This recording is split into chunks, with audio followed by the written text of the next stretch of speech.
پڑھنے کے بعد حضور مسجد میں بیٹھے ہیں.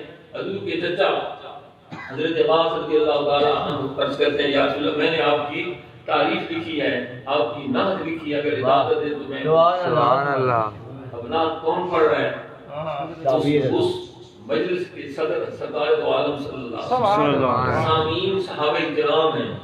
اس مجلس میں لمبی نعت ہے, میں صرف ایک شعر پڑھتا ہوں. اس میں ایک شعر یہ ہے, ورد کا نار الخلیل مقتتما. ورد کا معنی ہوتا بارد ہونا.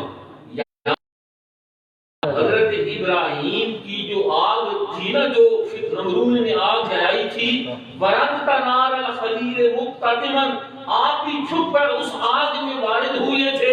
انت فی صلبہ کیف یغترب, جب آپ کا نور ان کی پشت میں جا ڈگمگا رہا تھا, آپ ابراہیم کو کس طرح بس کر سکتے ہیں؟ محبوب کریم نے اپنے کریم نے بے شمار شان عطا کی ہے. میں جو بیان کرنا چاہتا ہوں وہ یہ ہے کہ جتنے نبی آئے نا دنیا میں, کوئی نبی خالی نہیں آئے. ہر نبی کو اللہ کریم نے کوئی نہ کوئی معجزہ ضرور عطا ہے, بے شک. اور ہر نبی کو اس دور کی جو ضرورت ہوتی تھی, جو ڈیمانڈ لوگوں کی ہوتی تھی, یہ جو لوگوں کو شاید ایسی اللہ تعالیٰ مجھے عطا فرمایا. مثلا حضرت صالح علیہ السلام کا دور ہے, لوگ پہاڑوں کو کھود کر بہترین محل بنا رہے ہیں, بہترین مکان بنا رہے ہیں. اللہ نے انہیں اونٹنی کا موجود عطا فرمایا, پہاڑ سے اونٹنی پیدا فرمایا. حضرت داؤد علیہ السلام کے زمانے میں یہ جو گانا بجانا تھا یہ عروج میں تھا. اللہ کریم نے آپ کو ایسی زبان عطا فرمائی, ایسی سر عطا فرمائی کہ پرندے بھی رک جاتے تھے جب آپ اپنی کتاب کی تلاوت فرمایا کرتے. حضرت موسیٰ علیہ السلام کے دور میں جو تھا جادو کا عروج تھا, بڑے بڑے جادوگر تھے. اللہ تعالیٰ نے حضرت موسیٰ علیہ السلام کو وہ معجزہ عصا عطا فرمایا کہ تمام جادوگروں کا جادو ختم ہو گیا. اسی طرح حضرت عیسیٰ علیہ السلام کا دور آیا تو جو یہ تن تھی عروج پر تھی. یہ جالینوس کی جو مجنون ہے نا, یہ اس دور کا حکیم ہے, اس دور کا حضرت عیسیٰ علیہ السلام کے دور میں. یہ تو اللہ کریم نے اپنے پیغمبر کو وہ شان عطا فرمائی, وہ حکیم, اور ساری مردوں کا ان کے پاس علاج نہیں تھا. میرے رب نے حضرت عیسیٰ کے ہاتھ میں برکت رکھی, جس کی پشت پر ہاتھ پھیر دیتے اللہ شفا تھا. سبحان اللہ. مادر دار اندھے, ان کا کوئی علاج نہیں تھا. اللہ نے حضرت عیسیٰ علیہ السلام کو یہ شان بخشی کہ جس اندھے کی آنکھوں پر آپ ہاتھ پھیرتے اللہ اسے نظر عطا فرماتا. سبحان اللہ. تو یہ میں عرض کر رہا ہوں کہ ہر زمانے کے جتنے انبیاء تشریف لائے, اللہ نے ہر ایک کو, کوئی نبی خالی نہیں, تمام کو موجزہ. اب باری آ گئی میرے اور آپ کے. سبحان اللہ. اسی نے کیا تاروں سے کہہ دو پوچھ کریں, اب مائے منور آتے ہیں, قوموں کے پیغمبر آ چکے, اب سب کے پیغمبر آتے ہیں, قوموں کے پیغمبر آ چکے, اب سب کے پیغمبر آتے ہیں. اللہ کریم نے میرے نبی کو صبح قیامت تک نبی بنا کر دیا. انبیاء کرام وقت کے نبی تھے, کچھ علاقے کے نبی تھے, لیکن اللہ کا محبوب تمام مخلوق کی طرف نبی بن کر آیا اور قیامت تک نبی بن کر آیا.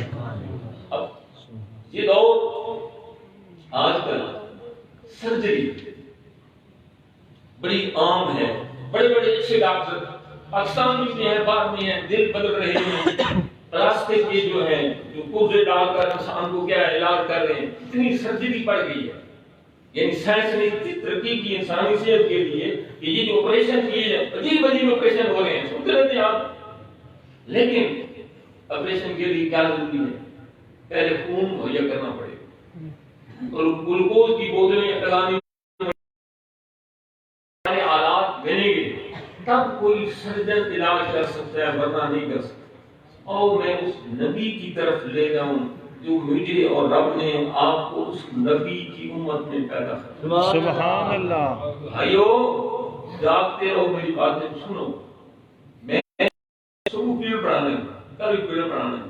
یہ نہیں ہے کہ میں کوئی فضول بندہ ہوں اور دماغ میں اتنی عمر بھی اتنی نہیں ہے بولا جا سکتا. اس بات پر اللہ کا جتنا ہم شکر کریں نا، اللہ نے ہمیں مسلمانوں کے گھر پیدا کیا، اس کام ہے جتنا شکر کریں۔ یہ ہمارے پڑوس میں نہیں ہے، ہندوستان پڑوس میں نہیں ہے، پڑھے لکھے لوگ ڈاکٹر ہیں، بڑا علم رکھتے ہیں، لیکن گائے کی پوجا کرتے ہیں، گائے کا پیشاب پیتے ہیں۔ یہ تو اس رب کا کرم ہے کہ اللہ نے ہمیں مسلمانوں کے گھر پیدا کیا۔ اگر ادھر ہو جاتا پھر ہم بھی ادھر ہی ہوتے۔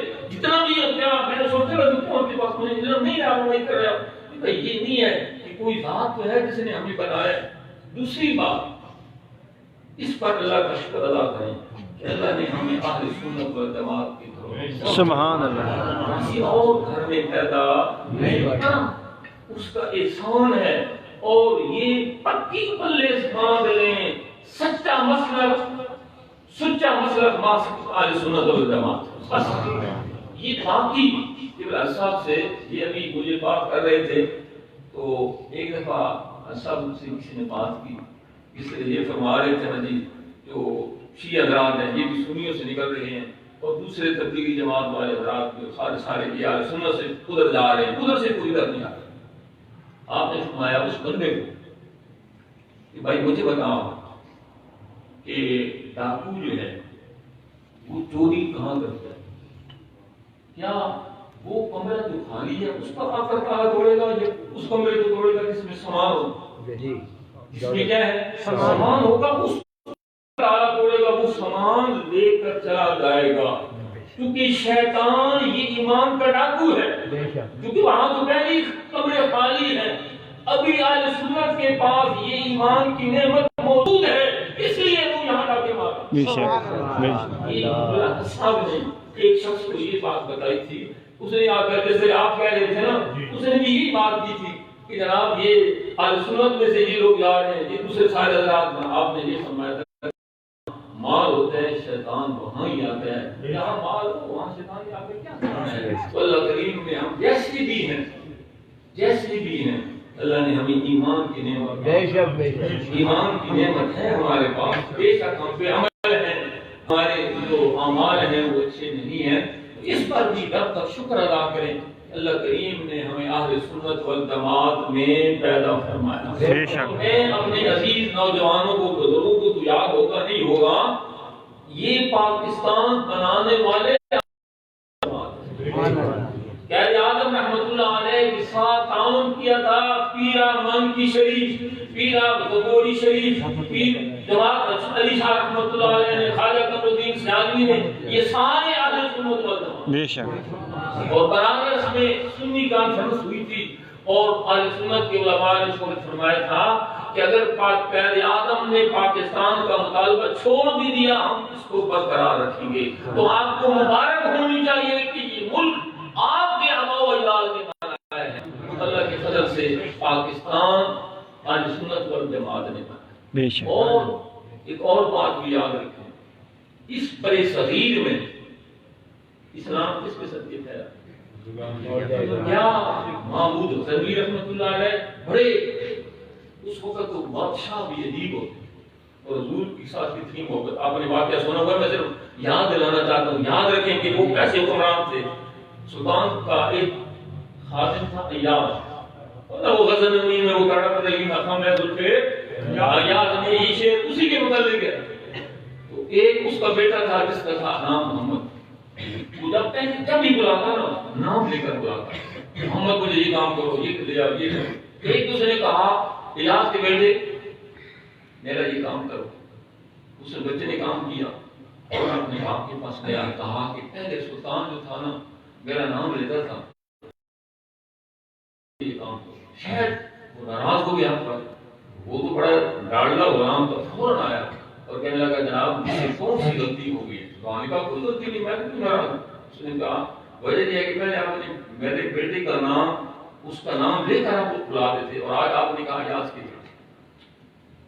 کتنے عظیم لوگ تھے، انہوں نے کہا یار یہ بات نہیں ہے، جب پہلے میں نام لیتا تھا میں باوجود ہوا اللہ، جس کی زندگی کی اکثر راتیں گھوڑے پر گزری ہیں، وہ ایسا بادشاہ تھا اور ایسا مسلمانوں کا ہمدرد اور اسلام کو پھیلانے کے لیے فتوحات کے لیے زندگی کی اکثر راتیں گھوڑے پر گزری ہیں، لیکن عقیدہ کیا تھا؟ سرکار کا نام بے وجودگی نہیں رہی۔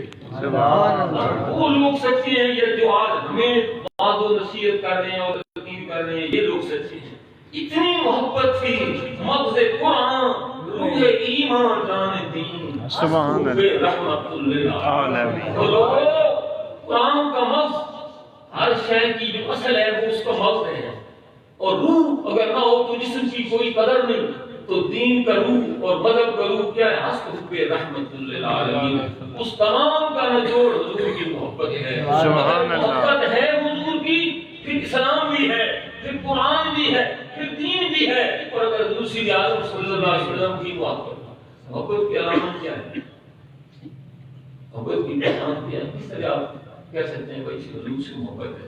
اور بھی بہت ساری علامات ہیں، لیکن ایک جو علامت میں آپ کو بتاتا ہوں، آپ کو علماء نے بھی بتائی ہو، میں صرف یاد دلانا چاہتا ہوں کہ جب محبوب کا ذکر ہو، محبوب کا جب تعریف ہو، دل میں گھٹن نہ پڑے، چہرہ کھل جائے۔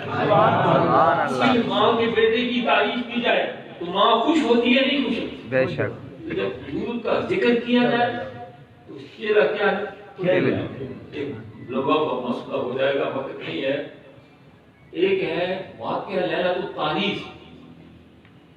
حضور آ رہے تھے تو رات کے آخری وقت میں قیام فرمایا کرتے تھے۔ رات کو پہلی رات سفر کیا تو آ کر نبی کے حضور نے قیام فرمایا۔ حضرت بلال کو فرمایا ہم سو رہے ہیں، تم نے صبح نماز کا وقت ہمیں اٹھانا ہے۔ آپ نے کیا تو ٹھیک، سارے سو گئے۔ حضرت بلال پہلے نفل پڑھتے رہے، جب تھک گئے تو پلان جو ہے نا اسے رکھ کر مشرق کی طرف منہ کر بیٹھ کے سو گئے، بیٹھ گئے بھائی تاکہ یوں ہی سورج صبح شروع ہوگی تو میں تمام کو جگاؤں گا۔ شیطان آیا، اس نے تفکیر دی، نیند سے جو ہمیں غفلت میں حاصل کرتا ہے نا، یہ شیطان کرتا ہے۔ شام کو عشاء کا وقت ہوتا ہے تو انسان بستر پر ہے، بڑا ایک رات سی ہوتی ہے، وہ رات وہ بدبخت ہوتے ہیں، وہ ہمیں دبا رہا ہوتا ہے تاکہ ان کی نماز کیا ہے چھوڑ ان کی بھی رہ گئی۔ اب ہوا کس طرح کہ سارے سو گئے، بلال بھی سو گئے، حضور بھی سو گئے، سورج بلند ہوا، دھوپ لگی، سارے سو گئے۔ حضور نے فرمایا یہاں سے جاؤ، یہاں شیطان ہے، سامان اٹھو پر لادا آگے دیوالی میں جا کر۔ حضور نے فرمایا یہاں سے نماز پڑھو، یہاں جماعت، حضور نے جماعت کروائی۔ جو سنت ہے نا جماعت قضا کی سنت، وہی ہے نماز ہے حضور کی، کہ حضور نے اس لیلۃ التعریف کی صبح کی جماعت قضا کرائی تھی جماعت کے ساتھ۔ تو ہمیں یہ سبق ہے ہمارے لیے کہ اگر ہم بہت سارے لوگ اکٹھی نماز قضا ہو جائے تو ہم اس کی کیا کرا سکتے ہیں؟ جماعت کرا، اس قضا کی بھی جماعت کرا سکتے ہیں۔ جب نماز ہو چکی، حضور نے حضرت بلال کو فرمایا بلال جو کچھ تیرے ساتھ ہوا میں بتاؤں یا تو بتائے گا؟ سبحان اللہ۔ صفوں میں بیٹھی ہوئی ہے، حضور فرماتے ہیں بلال جو رات کو تیرے ساتھ ہوا میں بتاؤں یا تو بتائے گا؟ انہوں نے یا رسول اللہ اگر آپ کرم نوازی فرمائے تو اس سے بڑھ کر اور کیا ہوا؟ حضور نے فرمایا بلال تو پہلے نفل پڑھتا رہا، جب نفل پڑھ کر تو تھک گیا تو بلال کے ساتھ ٹیک لگا لی اس لیے سے کہ یوں اس کو شروع ہوگی نا صبح ساتھ اتنے تمام کو آیا، اس نے تھپکی دی تو سو گیا۔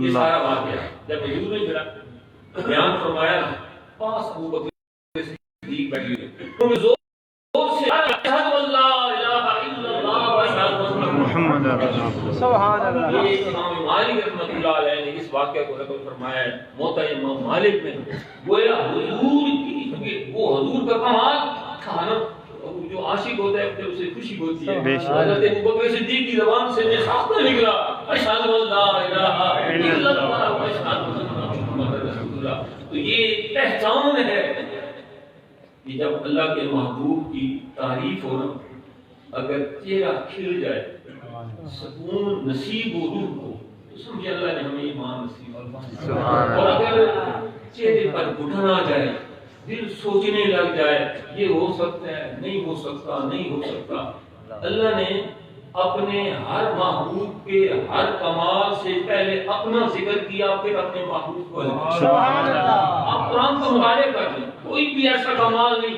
رحمت کا ذکر آتا ہے تو وما ارسلناک آتا ہے، رفعت جو ہے ذکر کا وقت آتا ہے برف ہونا، اسراء کا معراج کی رات کا ذکر آتا ہے تو سبحان الذی اسریٰ بعبدہ، اس لیے تو اللہ نے کیونکہ اپنے محبوب کو وہ کمال عطا فرمایا ہے، عقل انسانی نہیں سمجھے۔ اب یہ علماء سے آپ سنتے ہیں حضور کو معراج کر کے آپ سے کوئی ہے پانی کی جو ابھی دادا تھا کس طرح گرم تھا، اتنا سفر، اتنی ملاقاتیں، کیا یہ ممکن ہے؟ ہو سکتا ہے؟ عقل انسانی تو انکار کر دے گی، اور اسی وجہ سے یہ سر سید والے لوگ جو ہیں انہوں نے وہ جائے معراج کا انکار کیا، وہ کہتے ہیں کہ یہ وہ تھی ساتھ نہیں معراج۔ اللہ تعالیٰ نے اپنے محبوب کو ہر کو کمال عطا، یہ رحمت للعالمین کمال ہے، ادھر رب العالمین ہے، اور اللہ نے اپنے محبوب کو کیا بنایا؟ رحمت للعالمین۔ اس عالمین میں ہے کوئی وسعت رحمت للعالمین۔ عقل انسانی تو سوچے گی کہ حضور سید عالم بظاہر تو دنیا میں جب تشریف لائے اس سے پہلے جو عالم گزرے ان کے لیے رحمت کیا ہے؟ اور علامہ منظور نے لکھا ہے کہ رحمت کسے کہتے ہیں؟ الرحمت رقت القلب تقتضی الاحسان الی المرحوم۔ عربی میں رحمت کا معنی ہے دل کی نرمی، صرف دل کی نرمی نہیں، جب دل نرم ہوتا ہے اور پھر وہ انسان کو ابھارتا ہے کہ اس کی مدد کرو، اس کی مدد کرتا ہے۔ گویا حضور سید عالم صلی اللہ علیہ وسلم رحمت للعالمین ہے، اب عقل انسانی اس کا ادراک کر سکتے ہیں کس طرح رحمت للعالمین؟ یہ عالمین تو حضور سے پہلے بھی بعد میں یہ ذاتی جو حضور کی ایک ہے ولادت، حضور کی ایک ہے بعثت، دوسری ولادت، اور ایک ہے حضور کی تقلید کھل کر۔ بعثت حضور کی عمر مبارک 40 سال تھی تو حضور نے نبوت کا اعلان فرمایا۔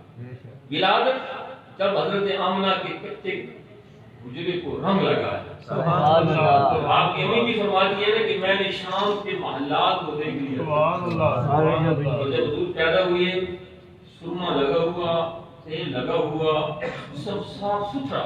ہمارے بچے تو پیدا ہوتے ہیں جسم وراثت سے اترا ہوا ہوتا ہے، یہ ناک کٹنی ہوتی ہے، یہ سارا معاملہ تھا۔ اور جو ہی حضور کو امی جان کے پہلو میں لگایا گیا حضور نے فوراً کروٹ بدلی اور پورا سجدہ حضور سید عالم صلی اللہ علیہ وسلم نے کیا کیا؟ پورا سجدہ کیا۔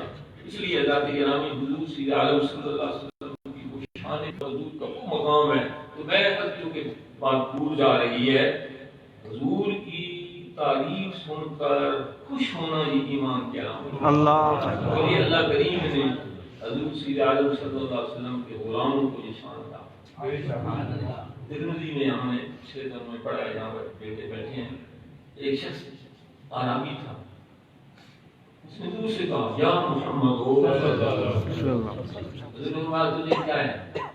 اس نے کہا یا رسول اللہ میں یہ پوچھنا چاہتا ہوں کہ اگر ایک شخص کسی سے محبت کرتا ہے ان جیسے عمل نہیں کرتا، کیا محبت اسے فائدہ دے گی؟ سنے غور سے سمجھے کیا کہہ رہا ہے کہ ایک شخص اللہ اور اس کے رسول سے محبت تو کرتا ہے، لیکن عام جو نیک لوگ ہیں ان فرض ضروری ہے نا، فرضوں کو بڑھا دیا ہے نا، فرض تھوڑی نہیں سکتے، وہاں تو یہ تصور ہی نہیں تھا، فرائض ادا کرتا ہے لیکن نوافل وغیرہ نفلی روزے نفلی صدقات اتنے نہیں کرتے ہیں، تو کیا محبت اسے فائدہ دے گی؟ تو میرے کریم آقا نے کیا فرمایا؟ المرء مع من احب، سبحان اللہ، قیامت کے دن انسان اس کے ساتھ ہوگا جس کے ساتھ اس کی کیا ہوگی؟ محبت۔ اور حدیث پاک میں آتا ہے کہ ایمان کی نعمت کے بعد صحابہ کو اور کسی بات سے اتنی خوشی نہیں ہوئی جتنی حضور کے ارشاد سے خوشی ہوئی۔ المرء مع من احب، اللہ کے فضل میں اللہ کریم نے ہمیں یہ انعام۔ تو میں عرض کر رہا تھا کہ آج سائنس نے بڑی ترقی کی ہے، لیکن ڈاکٹر جو ہیں انہیں علاج کے لیے کس چیز کی ضرورت ہوتی ہے؟ خون کی بوتلیں، آلات، گزرانے کے آلات سارے۔ اور ایک واقعہ جو آپ نے سنا ہوا ہے، میں صرف یاد دہانی کے لیے آپ کو اس پہلو کا بھی سوچا کریں، جنگ ہو رہی ہے، ایک تیر آتا ہے، حضور کا ایک فوجی ہے، لشکری ہے، سپاہی ہے جس کا نام ہے قتادہ، تیر لگتا ہے، اور تیر جب لگا تو یہ ڈھیرا جو ہے نا، یہ اس کے اندر پانی ہوتا ہے، یہاں درمیان میں لگا، یہ کٹ گیا، پانی بہ گیا۔ ایک دہلی ڈاکٹر تھا، وہ اس نے عیسائیت قبول کر لی تھی اس وجہ سے یہ جو آنکھ کا نظام ہے نا، آنکھ کا نظام باریک رگیں ہیں دھاگے کی طرح پیچھے سے آ رہی ہیں، یعنی جو اس آنکھ کو یہ سارا طاقت مہیا کرتی ہیں، جب جو خوراک جو چیز ہے، اتنا نازک نظام ہے. اس نے عیسائیت قبول کر لی تھی اس وجہ سے کہ یہ آنکھ خود نہیں بنی، کوئی بنانے والا ہے. اتنا نازک نظام ہے اس آنکھ کا. لیکن حضرت قتادہ رضی اللہ تعالیٰ عنہ کی جب آنکھ میں چہرہ لگا تو کہاں گئے تھے؟ اللہ کے محبوب کی بارگاہ. ایک باہر روایت کی کہ صاحب کی فرمایا کرتے تھے، میں نے پڑھا نہیں ہے کہ صاحب کی زبان سے سنا ہے کہ جب قتادہ گئے نا تو انہوں نے عرض کیا یا رسول اللہ کہ میری آنکھ خراب ہو گئی ہے، کرو فرمائیں. حضور نے فرمایا قتادہ تجھے جنت چاہیے یا آنکھ چاہیے؟ تو انہوں نے عرض کیا یا رسول اللہ جنت آپ نے کہی ہے، آنکھ میں نے کہی ہے. کیا ہوا؟ حضور نے ڈھیلا رکھا اور اوپر کیا ہوا؟ لواب مبارک لگایا. سارا نظام جو ذرا ذرا رگیں کٹ گئی تھی اس لعاب مصطفیٰ نے جوڑ اور آنکھ درست ہو گئی. اور جو حدیث پاک میں آتا ہے یا روایات میں آتا ہے اس آنکھ نے بھی بڑھ گیا اور اس آنکھ کا نور بھی بڑھ گیا. صرف قتادہ کا نہیں، قتادہ کی تمام نسل میں یہ چلتا رہا. اس سے منگتا تو ہوا منگتا، کوئی شام میں دکھا دو جس سے میری سرکار سے ٹکڑا نہ ملا. جو بھی آیا میرے کریم آقا نے اسے کیا ہے مالا مال کر دیا. اللہ نے اپنے محبوب، کیونکہ امتی نبی سے بڑھ نہیں سکتا، کیونکہ قیامت تک اس سائنس سے ترقی کرنی تھی. اللہ نے اپنے محبوب کو ایسا معجزہ عطا فرمایا. آج تک کوئی ڈاکٹر دنیا کا ایسا علاج نہیں. کوئی ڈاکٹر ہوگا تو کہتا جی پہلے سارے آلات مہیا کرو، خون کی بوتلیں مہیا کرو، پھر سے وہاں اس میں لے جاؤ اسپتال میں، پھر اس کا علاج ہوگا. اور جو آنکھ اس سے ہو جائے اس کا علاج ہو ہی نہیں سکتا. یہ تو علاج اللہ نے شفا رکھی ہے میرے مصطفیٰ کے ہاتھ. یہ شان میرے کریم آقا کی. ایک کتاب چاہے آپ اسلام جتنے مسلمان ہوئے ہیں انہوں نے اپنے اسلام لانے کی برکت کو سنا کیا ہے. اس میں عبادت نہیں کرتا. وہ جب مسلمان ہوا اس سے وہاں کے لوگوں نے پوچھا کہ تجھے اسلام میں آج جو انہیں موت پڑ رہی ہے نا، یہ یورپ میں جو کچھ ہو رہا ہے، یہ خاکی جو ہو رہے ہیں، یہ اسی وجہ سے ہو رہے ہیں کہ ان کے لوگ دھڑا دھڑ مسلمان ہو رہے ہیں. اسلام کے علاوہ اور دنیا میں کوئی مذہب نہیں ہے جہاں سکون ملے.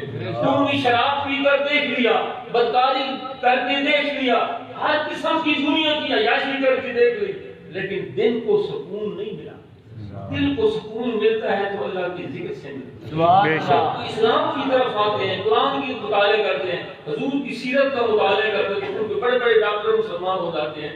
تو اپنی اس نسل کو بچانے کے لیے حضور صلی اللہ علیہ وسلم کے خلاف یہ حضرت سرائی کرتے ہیں اور یہ سارے بکواس کرتے ہیں اس وجہ سے تاکہ مسلمان جو ہیں جب لازمت کریں گے، خاکے شائع کریں گے یا کوئی گستاخی کریں گے، مسلمان جو ہیں جوش میں آئیں گے، ان میں سے کوئی بندہ کسی کو قتل کر دے گا تو ہم لوگوں کو کہیں گے کہ یہ تو دہشت مذہب ہے. دہشت تو وہ بدبخت ہیں اس وقت 2.25 ارب دنیا پر مسلمان ہیں. تو کیا جو اتنے مسلمانوں کا دل کو کھاتا ہے تو دہشت نہیں؟ وہ ہمیں دہشت گرد کہتے ہیں نا کہ جو اتنے مسلمانوں کا دل کو کھا رہا ہے، کیا وہ دہشت گرد نہیں ہے؟ تو میں اس ڈاکٹر کی بات کر رہا ہوں. اس نے جو اپنی ویژن لکھی ہے وہ کہتا ہے کہ بھائی میں اپنے گھر میں تھا، ایک دن کوئی مسلمان افراد آئے، انہوں نے میرے گھر میں ایک پمفلٹ بھیج دیا، پھینک دیا.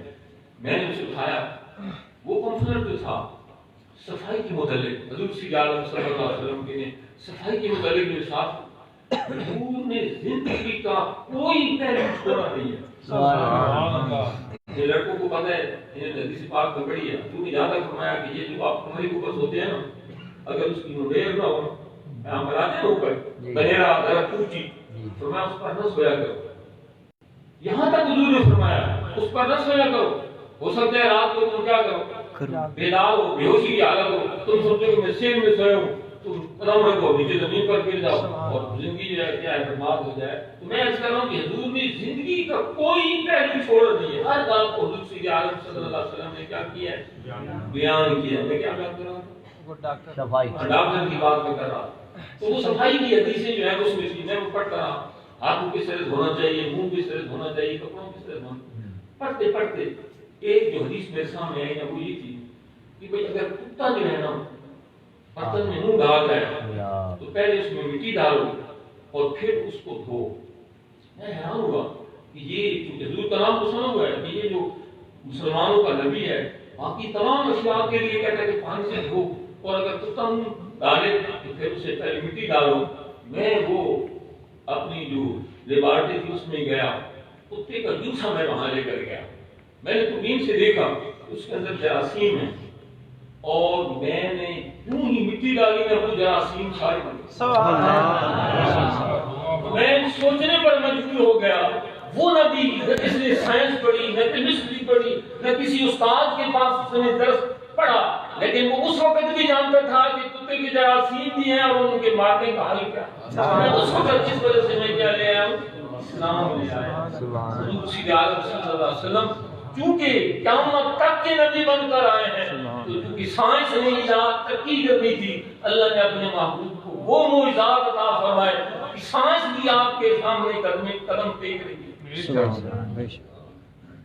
دنیا کا پہلا انسان جان سراج جو چاند پر گیا تھا، اترا تھا نا چاند پر، امریکہ کا ایک شخص، جب وہ چاند پر اترا وہ چہل قدمی کرنے لگا، اس کے دل کی دھڑکن تیز ہو گئی۔ اب پتہ نہیں خوف کی وجہ سے دھڑکن تیز ہوئی، خوشی کی وجہ سے، جو ان کا امریکہ میں ادارہ تھا اس سارے پروگرام کا کیا ہے کر رہا تھا، اسے دیکھ رہا، کنٹرول کر رہا تھا، وہ وہاں بیٹھ کر اس کے دل کی دھڑکن اب اس کا کتنا دل، یعنی انسان کتنا ترقی کر چکے ہیں کہ وہ 250